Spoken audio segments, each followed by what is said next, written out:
कान्होजी जेदे. कान्होजी जेदे आणि त्याचा पुत्र बाजीताता सर्जेराव हे शिवकालातील जेदे घराण्यातील दोन कर्तबगार पुरुष होते. पुण्यापासून दक्षिणेस सुमारे 50 किलोमीटर अंतरावर असलेल्या भोर जवळच्या कारी या गावचे देशमुख कान्होजी जेदे होते. ही देशमुखी त्यांना आदिलशहाने दिली होती.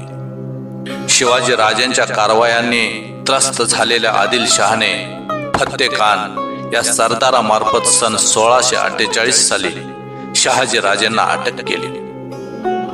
तेव्हा कान्होजी व दादाजी लोहोकरे शहाजी राजांसोबत होते.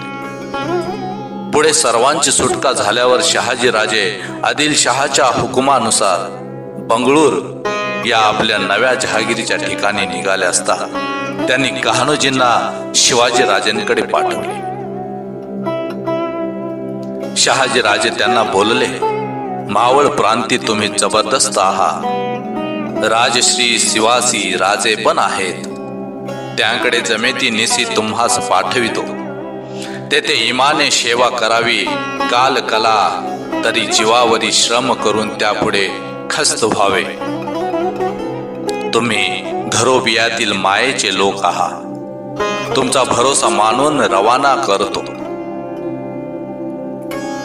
शहाजी राजांचे हे बोल म्हणजे आज्ञा मानून कान्होजी शिवाजी राजांकडे आले आणि म्हणाले, महाराजांनी शपथ घेऊन साहेबांचे सेवेसी पाठविले. तो इमान आपला खरा आहे. खासा व 5 जण लेख व आपला जमाव देखील साहेबापुढे खस्त होऊ. याच सुमारास म्हणजे सन 1649 साली अफजल खानाने जावळीवर स्वारी करावयाचे ठरवले व आदिलशहाच्या वतनदारांना फरमान धाडले व आपणासोबत येण्यास सांगितले. खानाच्या फरमानास घाबरून केदारजी व खंडोजी खोपडे खानास मिळाले. फलटणचे निंबाळकर पूर्वीपासून आदिलशहा सोबत होते. पण कान्होजी जेदे आपले 5 पुत्रासह सहकारी घेऊन राजापाशी आले आणि बोलिले, यापुढे खस्त होऊ तेव्हा आमचे वतन कोण खावे आम्ही इमानास अंतर करणार नाही. त्यानंतर राजेंचा निरोप घेऊन कान्होजी कारी या आपल्या गावी आले व मावळातील समस्त देशमुखांना बोलावून शिवरायांची मदत करावयास सांगितले. कान्होजी समस्त देशमुखांना म्हटले, अफजल खान बेईमान आहे. कार्य जालियावरील नसते निमित्त ठेवून नाश करील हे महाराष्ट्र राज्य आहे. अवघियांनी हिम्मत धरून जमाव घेऊन राजश्री स्वामी सानिध राहून एक निष्ठेने सेवा करावी अशा हिमतीच्या गोष्टी सांगितल्या. त्यावर सर्व देशमुखांनी राजांकडे जाऊन आपले इमान व्यक्त केले. अडचणीच्या वेळी मावळातील सर्व देशमुखांना एकत्र करण्याचे काम कान्होजींनी करून राजास मोठी मदत केली. प्रतापगडाच्या लढाईत कान्होजींचा पुत्र बाजी याने जीव महालासोबत राहून महाराजांचे प्राण वाचवले. तर खानाचा पाडाव झाल्यावर कान्होजी आपल्या सहकाऱ्यांसोबत खानाच्या सैन्यावर तुटून पडला व हत्ती, घोडा, नौबती, नगारे, पिशादी खजाना मिळविला. शिवाजी राजांनी सन 1655 ते 56 साली जावळीच्या मोऱ्यास शासन केले.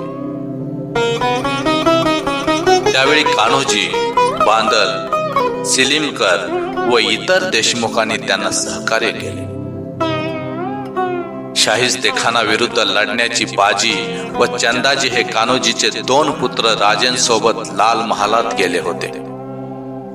राजे तोरणा राजगडच्या बांधणीत गुंतले असताना विजापुरी सरदार फत्ते खान याने अचानक पुणे परिसरावर हल्ला केला. राजे तातडीने कान्होजीस घेऊन पुरंदर किल्ल्यावर आले.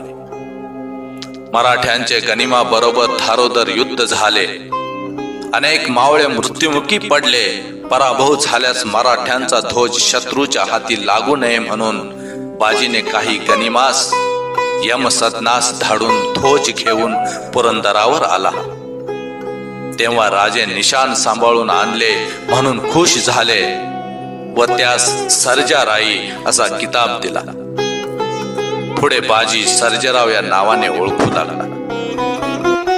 पुढे छत्रपती राजारामच्या कालखंडात सर्जेरावने आपल्या पित्याप्रमाणे कामगिरी करत औरंगजेब विरुद्ध मावळातील देशमुखांना एकत्र केले. स्वराज्यासाठी जेदे घराण्याने मोठे योगदान केले आहे.